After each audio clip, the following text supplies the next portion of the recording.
আজকে একটা simple chowmein বানাচ্ছি, চলুন বানান আমার সঙ্গে। তেল দিলাম গরম জলে, আর একটু নুন আর চাউমিনগুলোকে দিয়ে নরম করে দিলাম। পাতলা সরুন চাউমিন, কিন্তু মোটা চাউমিনগুলো ভালো লাগে না আমার।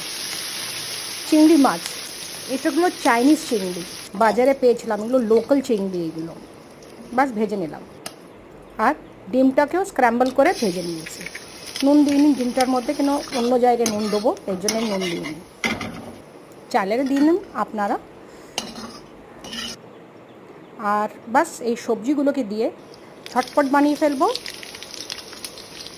রসুন দিলাম, বিনস দিলাম, গাজর দিলাম, নুন, বাঁধাকপি, ক্যাবেজ অ্যান্ড ক্যাপসিকাম, এগুলোকে দিয়ে ভালো করে ফ্রাই করে নিয়েছি। ভিনেগার দিলাম, সয়া সস একদম কম, গোলমরিচ আর চিনি। সাদা চিনিও দিতে পারেন, আমার কাছে ব্রাউন সুগার ছিল। বাস এগুলোকে ভালো করে একটু ফ্রাই করে নিয়ে চাউমিনটা দিয়ে দেবো। চাউমিনটাকে ভালো করে রোস্টভাবে ফ্রাই করবেন, তাহলেই ভালো লাগবে।